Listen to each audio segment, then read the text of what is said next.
Hello, welcome to Ellroy Reads. This is the show where every week I look at a book that was important to James Ellroy, a book that thrilled him, moved him, inspired him. I have a great show for you this week, but before I begin, I want you to hit that subscribe button, hit that like button. We're getting new subscribers every day, and this channel is growing, and I'd like you to be a part of that. Okay, thanks very much. Okay, today's book is very special because it was actually a gift I gave to James Ellroy, and a little bit bittersweet because it was also the last gift I ever gave him, at least today. Okay, the book in question is Margaret Thatcher, The Authorized Biography, Volume 3, Herself Alone by Charles Moore.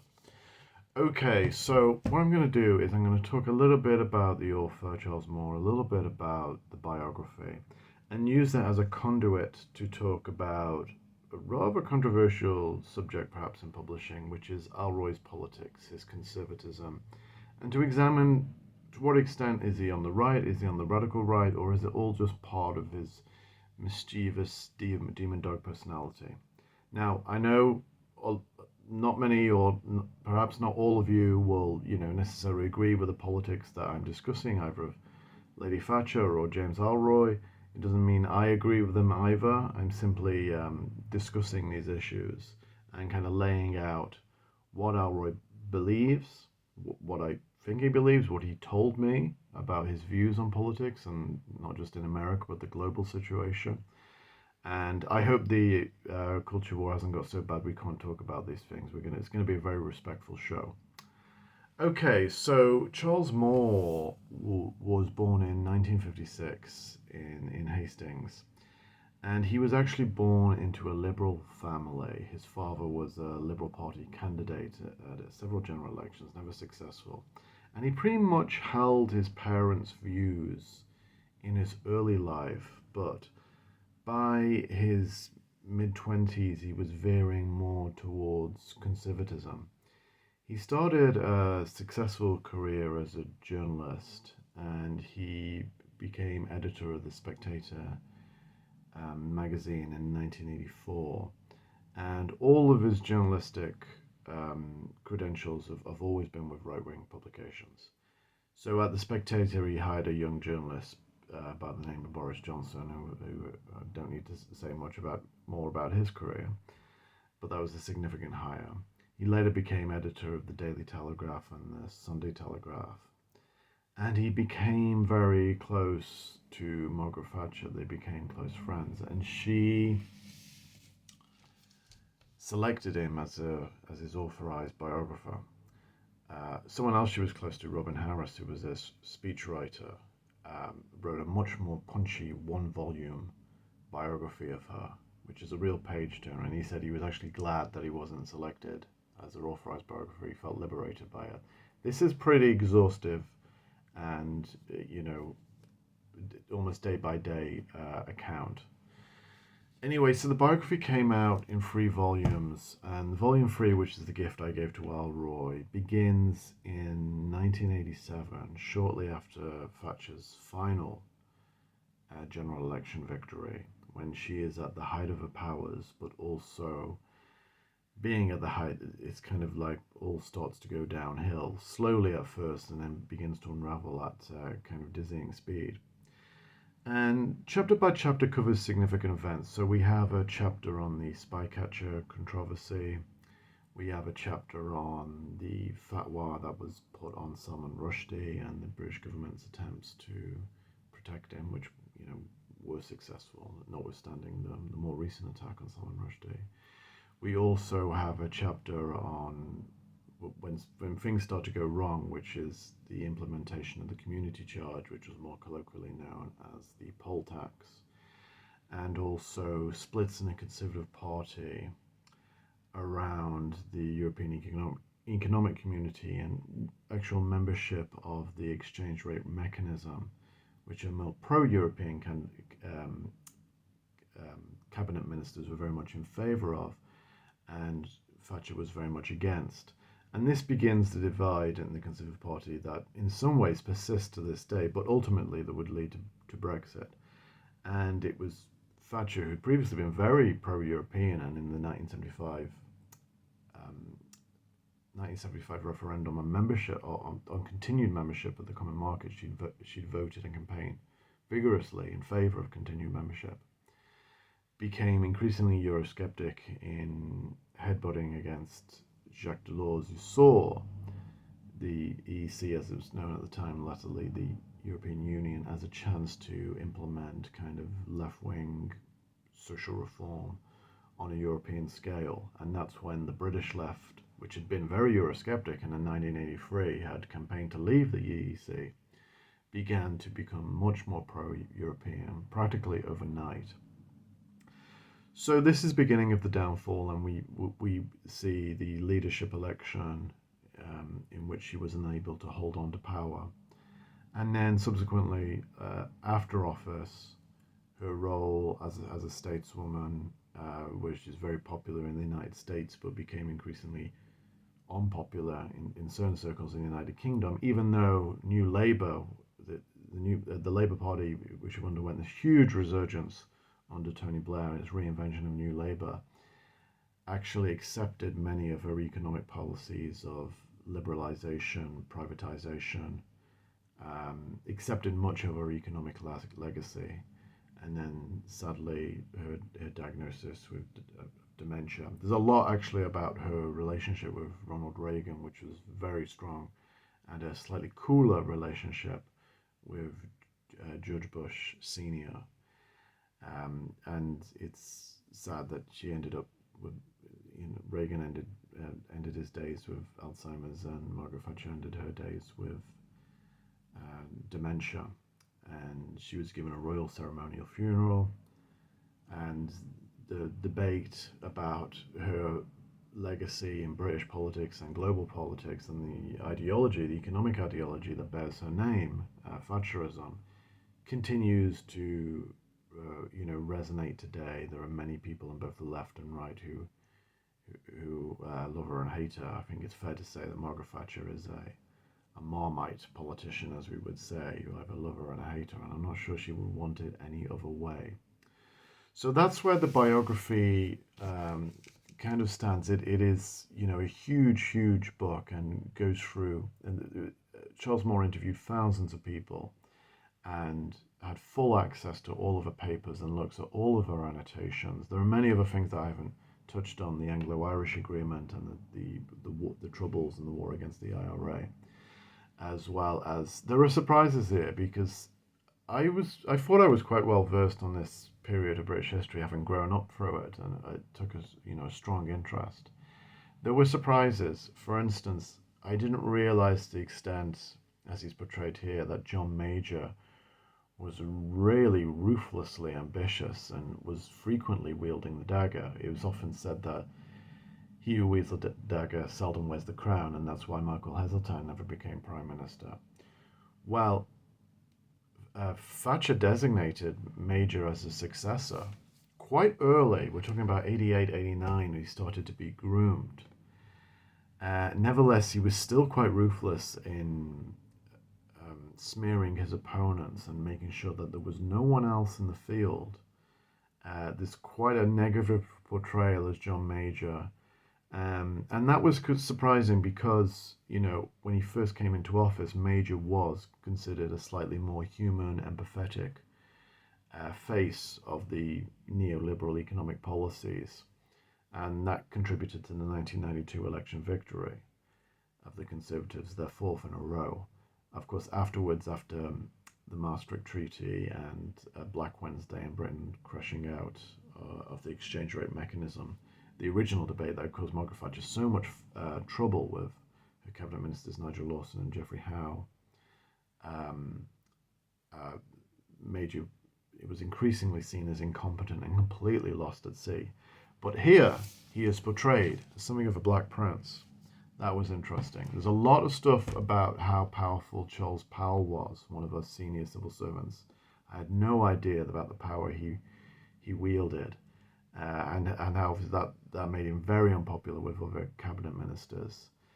And obviously there's a lot of talk about her going into decline, both mentally or intellectual powers, but also the Conservative Party going into decline. And even though it regained office in 2010 and held power for 14 years. It seemed like the Conservatives' grip on power over those 14 years was very, very tenuous compared to Thatcher's grip. In fact, there's only ever been one Prime Minister who's ever held the power that she has, and that would be Tony Blair at his zenith. Every other Prime Minister seems incredibly weak. In fact, the whole office of Prime Minister seems very, very weak. Since Thatcher, and we've become a much closer country like Italy or France in terms of the Prime Ministers just going through them time and time again, and all of them looking increasingly lost at sea. Anyway, so James Ellroy, let's talk a little bit about Ellroy's politics, his conservatism, and then I'll tell you about a little bit about when I gave him the gift and his response to it, which is kind of amusing.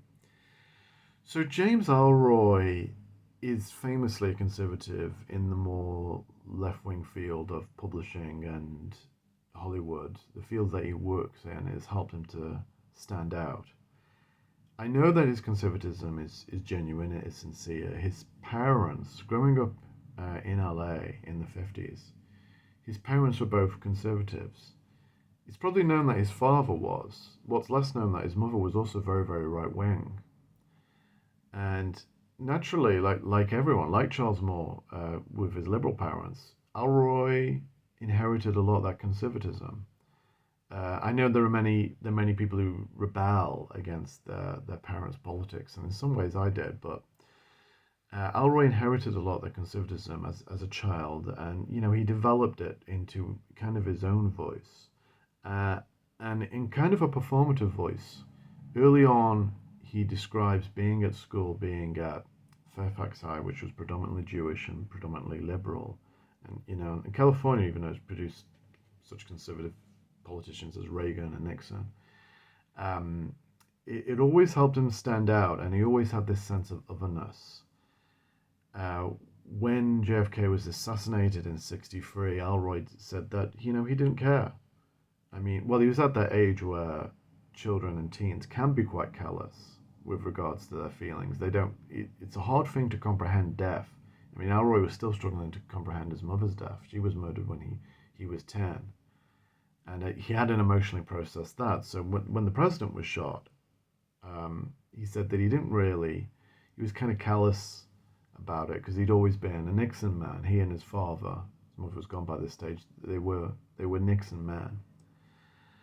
Then, after his father passed, and Ellroy really had no parental figures, and in fact no family figures in his life, in the late 60s and early 70s, that was definitely a low point for Ellroy because, he was doing a lot of drugs, he was a complete addict, he was an alcoholic, and he was committing a lot of crimes, he was in and out of prison. Now, he doesn't talk much about his politics during this phase, and he says a lot of things that were going on, like Vietnam, for which he'd been exempt because of some very brief prior military service for which he'd been discharged, and the Watergate scandal. He wasn't involved, and because he was in and out of jail, I don't even think he may have been voting at this stage, because when you're in jail, it's impossible, you don't vote, you're disenfranchised. And, when you're homeless, when you're going from place to place, it gets very, very difficult to be, on the electoral register and that sort of thing. I'm not sure to what extent he was even voting.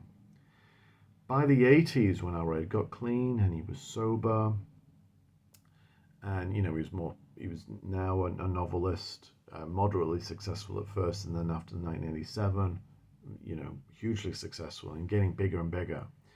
But by the 80s, when Reagan was in the White House, Ellroy is a huge admirer of Reagan.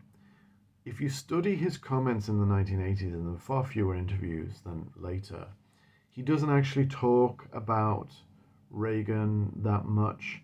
I think the admiration has come a lot since Reagan has left office and retrospectives about his time in office.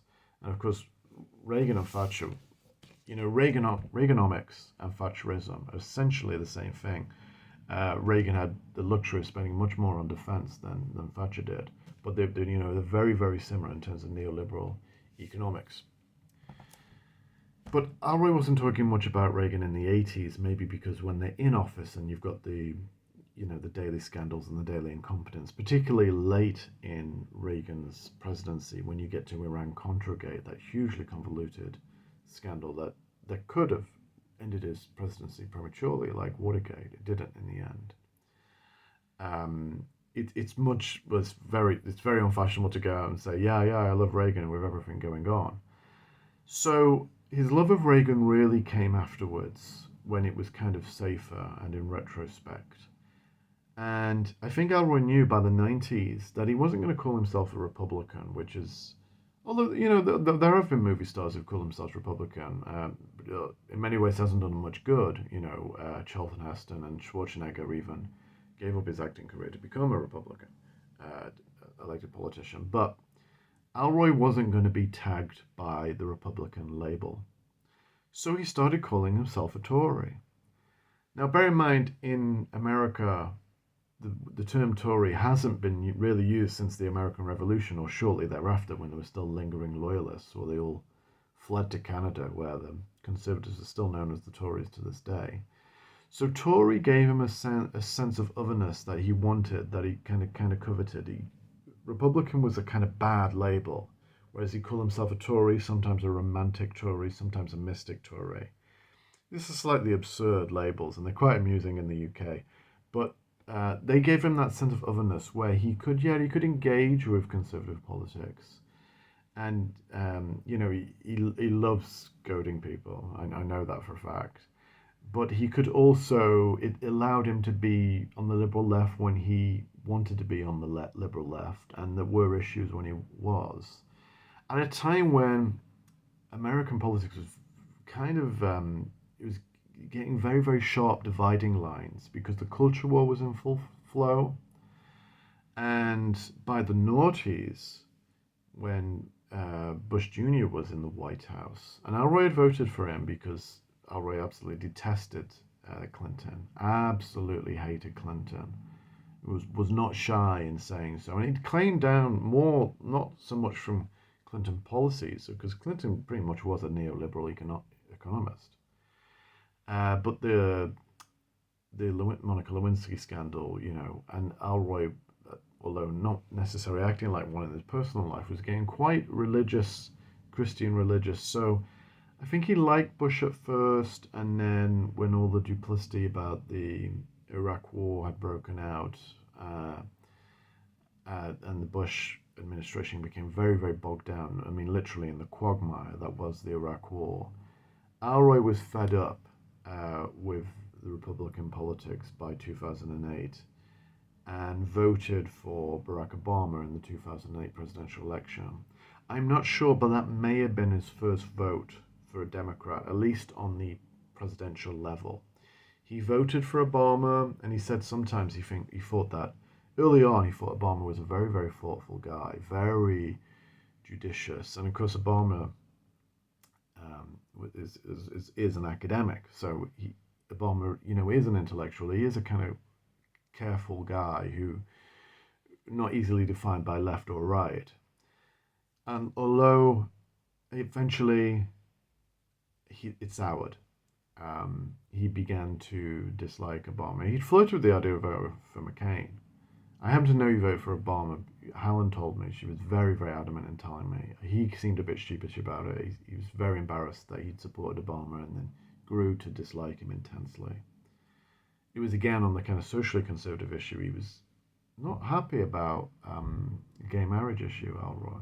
Although he has many gay friends, I could never quite understand that.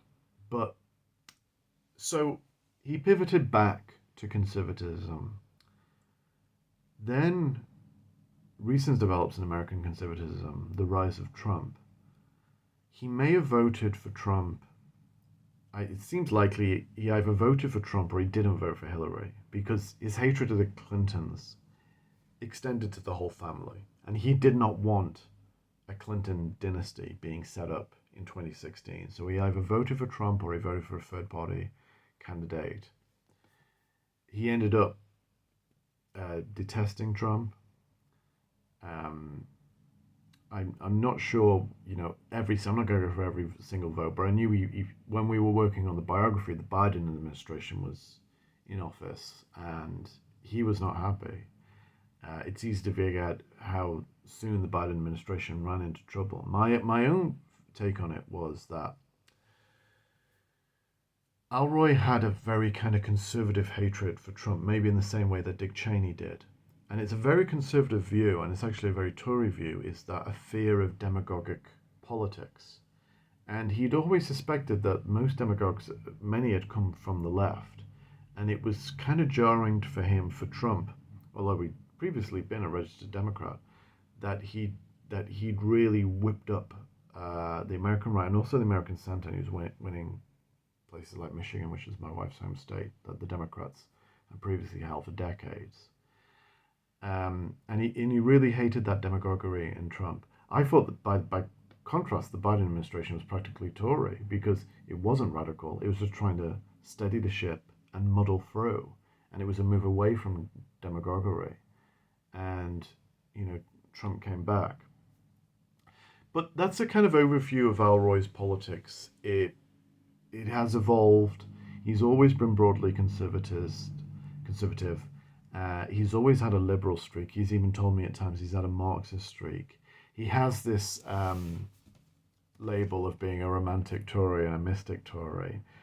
Make of that what you will. I think it is to give him that sense of otherness and to set him apart.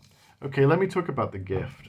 Okay, this was a gift I got Ellroy for his 74th birthday, and this was when work on the biography was winding down, and I had a feeling it would partly be a goodbye gift. And I knew, because we talked about politics, he was a big admirer of Margaret Thatcher, as many on the American right are. He revered her. So the Charles Moore biography, had come out in installments.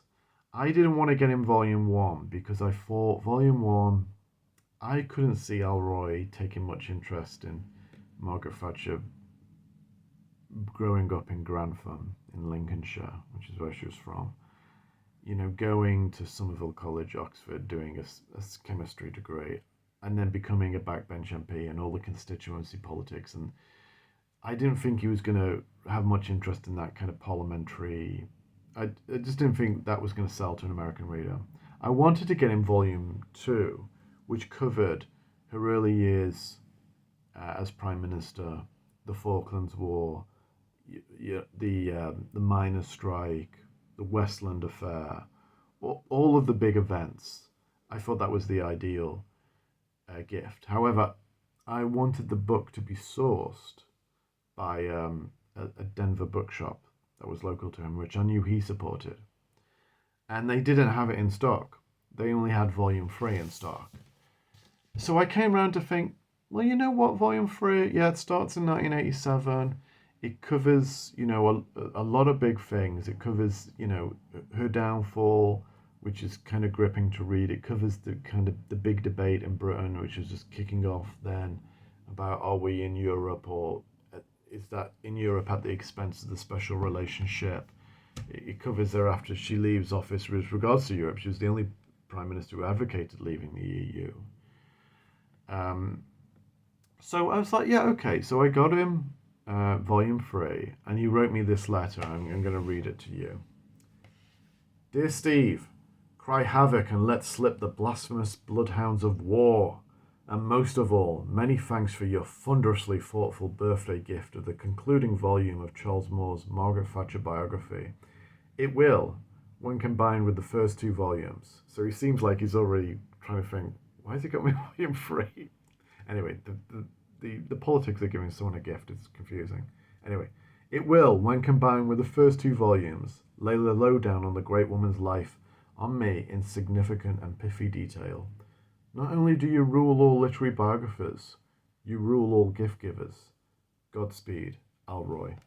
And he put this little paw print on the letter. He's the demon dog of American literature, and he was putting paw prints on his letters then. Okay, so I hope you've enjoyed that overview of Ellroy's politics. And, if you're interested in British politics or international politics, I'd say, do read the book. I say you don't have to agree with it. In fact, Charles Moore's quite critical of her at times. You don't have to agree with it. You don't have to disagree with it. It's history now, and obviously we're debating new things. In the post-COVID world, and the the the old Cold War is over, and we've probably got a new Cold War. But it's very very interesting, to read about this period. And I've tried to be as neutral as possible. And but put your comments in the comment thread, what you think of the book, and what you think of my gift, and if you want me to send you a gift. Do I do a good job? And don't forget to hit that subscribe button and hit that like button. Next week we'll be back to novels, and I'll be covering an absolute classic. I promise you that. Thanks for watching, and I'll see you next time. Okay, bye bye.